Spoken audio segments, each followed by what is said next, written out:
Let's talk about the NHS. Let's talk about our health service. Forget about the NHS. The initials of the NHS actually make people swoon in many ways. And somebody described the NHS a while ago as a religion in itself. And in a way, it is, I suppose, a religion to a lot of people. A lot of people won't hear any criticism of the NHS. When Melinda got ill, I had not really, apart from the fact that I'd been diagnosed and had cancer nearly 20 years ago, in the interim period after I'd stopped having tests and everything else, I haven't really had much to do with doctors. I don't like going to the doctor. I don't like being ill. And before I'd been diagnosed with cancer, I hadn't gone. My wife, on the other hand, had never really gone. She had never really had any illness in her life. She was a very fit person. She didn't smoke. She was a vegetarian. And then to suddenly find she had terminal lung cancer was a bit of a shock, to say the least.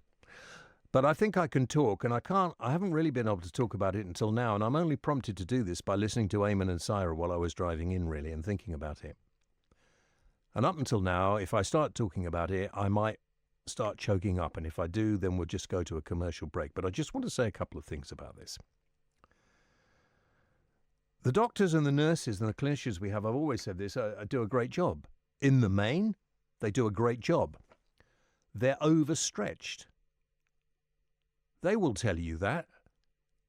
Their bosses probably won't. Their bosses, I can't use the term. There was one night I had to stay in the hospital with my wife when the final few days came and she was rushed into hospital. Well, rushed into hospital is interesting. The doctor came and saw her, and that was difficult to find time for a doctor to get and see us. It takes forever at the moment. And I suppose if you're terminally ill, they think, well, but the doctor came and said, yes, Melinda needs to go to hospital. She needs to go to hospital now. I've rung an ambulance and they'll get here where they can. It was 6 hours. And at the end, Melinda was in such pain and saying, listen, can you do something about this? I can't take this anymore. I'm fed up with it. Luckily, they came. And I remember the last time I saw my wife walk, the ambulance crew, they're always cheery ambulance crews. That's what they do. They came in and they said, right, what's wrong with you, dear? And let's assess it. She got up out of bed, put on a dressing gown and said, right, I need to go to hospital. I need to go to hospital now, and walked out to the ambulance and got in. And that was it. It's the last time I saw her walk. She got to hospital in the ambulance, obviously, and said, don't get the dogs and you can't come in the hospital. You need to get the dogs sorted and then come. By the time I got to A&E,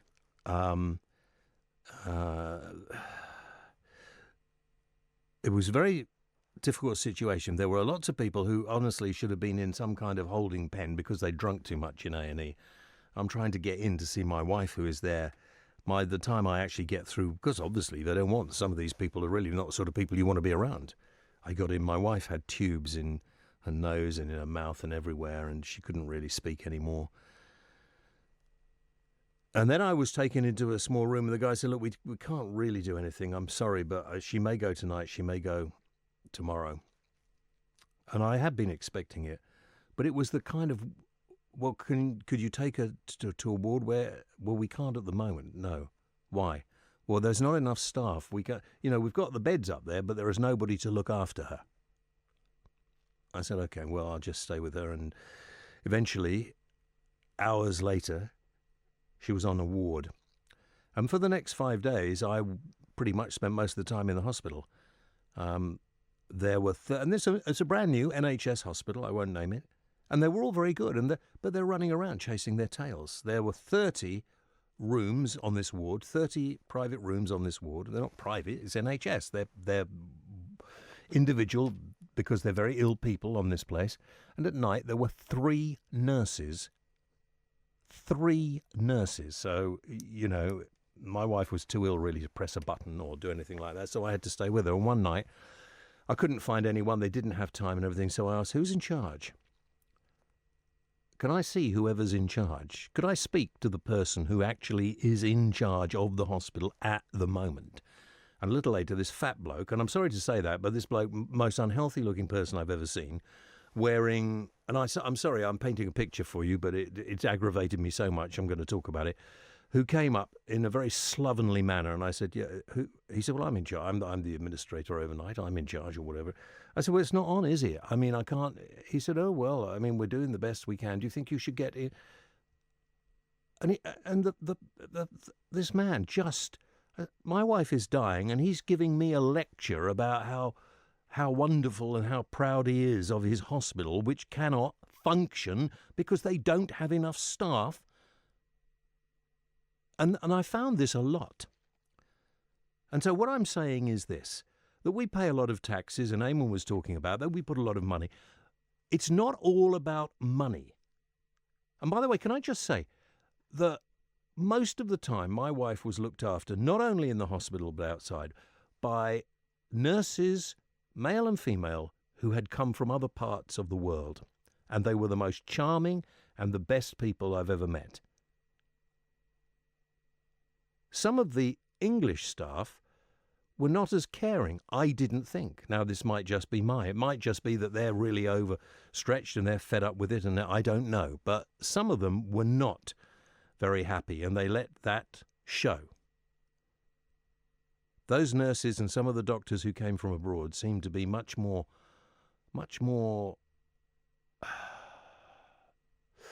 They seem to have more empathy with the patients in many ways. Not all of them. I'm not talking about all of them. I'm just saying this is what my experience has been. And if we don't actually start to do something about this, and we're talking now about the fact we don't have enough money for end-of-life care. No, we don't. There's so much waste in the NHS. So much waste. I took back to a pharmacy hundreds of pounds worth of unused drugs. Never had they been open. And they were just going to be incinerated.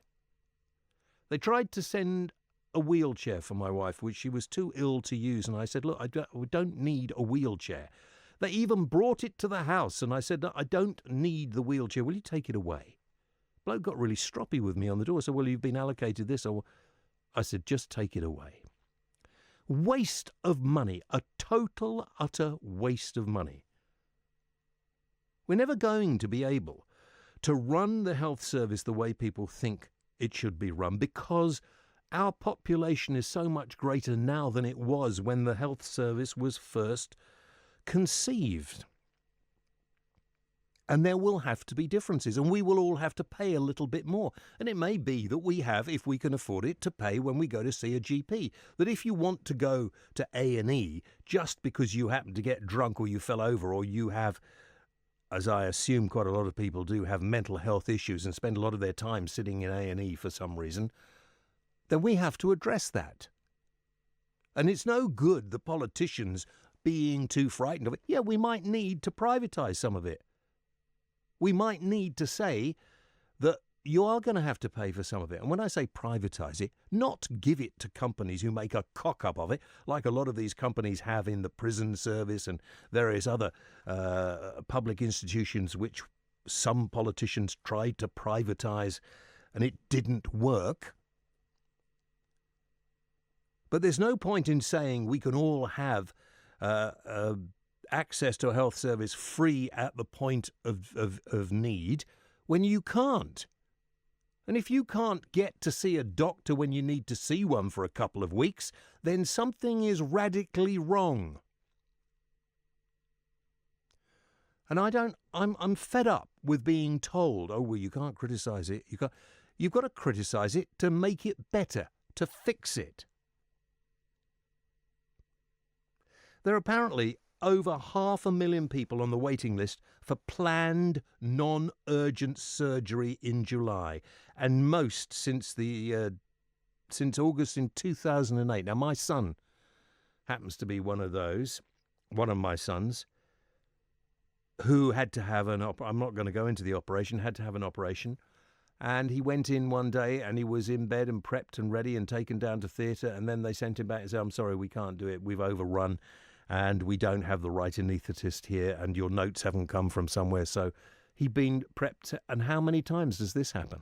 How many times, I wonder how many people listening have been called in for an operation and then sent home because they couldn't do it. There isn't such a thing as waiting lists for the health service in France.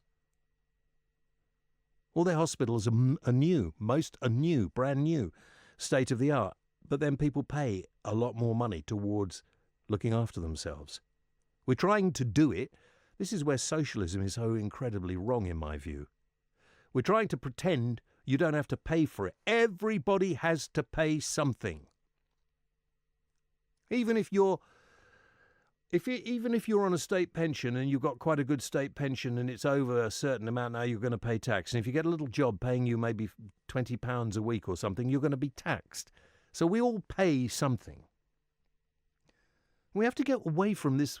I don't want to be in a hospital ward when I'm older than I am now, when I can't function, when I know that I've only got a year or so, or when I am not prepared to sort of be stuck somewhere and fed and toileted and all the rest of it. And lots of people don't want to.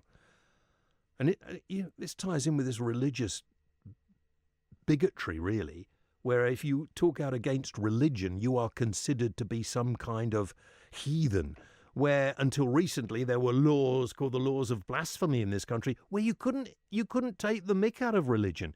You couldn't actually sit here on the radio and say, listen, I might be right, I don't know, there might be something after death. Because we are all made up of electricity, and electricity can never disappear. So our souls or whatever it is might go somewhere. But I am absolutely convinced now that whether you call them Allah or God, and whether it's the Torah, the Quran, the Bible, personally, I think they're all fairy tales. Maybe based on a little bit of reality somewhere, written by people. And I know a lot of religious people who absolutely believe this stuff. And they spend most of their lives worrying or making sure they're not going to go to the other place and then want to go to the... Why on earth people on this planet cannot progress from this really, in my view again, backward thoughts of religion? And look at the Archbishop of Canterbury going on about, Amazon and all that, and then finding out that the Church of England's got shares in Amazon. Eh? What a prat. What an utter prat. And don't tell me all these religions are controlling. They want to control. Look at what happens in Saudi Arabia. Look at what happens in staunch Islamic countries where all they want to do is control and make sure that women are treated as second-class citizens. And before the Christians start smugly laughing about this, they were doing that a few years ago. Woman couldn't go into a church without wearing a hat. A woman always walked behind her husband. Priests were always men. So come on, religion just... And whoever this deity may or may not be, they spend their time wanting you and me to sort of bow down, scrape, and worship them. What sort of person wants to be with you? You know what? Anyway, I digress slightly, but it's all linked in many ways. When my wife was, near the end, the flipping chaplain came branching in, but I had to remove him. I said, out. Well, my wife didn't believe, nor wanted any of that stuff. There might be something when you go, there might not. I don't actually think it's good for anybody to know. I mean, actually, it's probably better that none of us do know, but stop worrying about it. Whatever's going to be is going to be. Make the most of where you are here. But what are we going to do about the health service? I'm actually thinking we change the name because the NHS has got this idea in everybody's mind. It's the best health service in the world. One consultant said to me, James, we really can't, there was nothing anybody could have done for Melinda. I understand that and I realise that. Whether they could have made her more comfortable towards the end if they'd had more time, I'm not sure. But there were times when I rang for an ambulance when she was very ill and I got a recorded message. I mentioned before, that's not right. That is just not right. When I needed a doctor in the middle of the night because she was in so much pain, finding one was an absolute challenge. And then again, if you're in real pain, you want someone to do something about it now, not in a couple of hours' time. So I think it's about time that the politicians stopped arguing about the NHS and stopped saying, and whoever's in government, Whichever political party's in government, they're going to tell you, we're putting more money into the NHS than ever before. The NHS, there's nothing wrong with it. The doctors, even top doctors, are now telling politicians it's falling apart. It's a mess. It can't cope.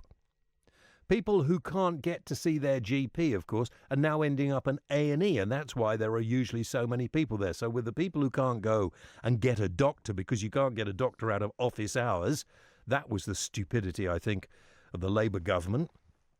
And you can't get anyone on the phone. You dial some of these numbers and you get people talking to you.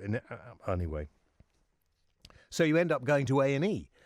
And then if you go at a weekend, you've got all the drunks and all the layabouts and everybody else, and you're trying to get some kind of medical help. There might well be a case to charge to see your GP and to go and use A&E.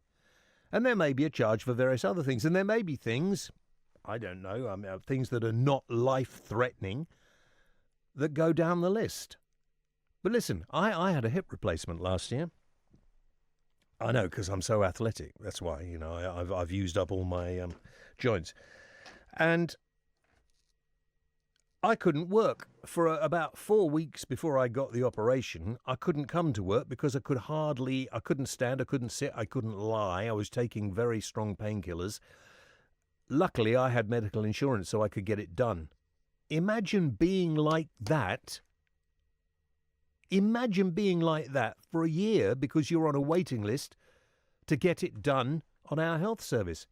We need to change the name of the health service, that's what I think. No longer should it be called the NHS because that has connotations back to when it was started by the Labour Party. We need a new 21st century health service that is there for people who can't afford to pay and for the rest of the people who can and should pay a little bit more. Everybody should be treated when they need it.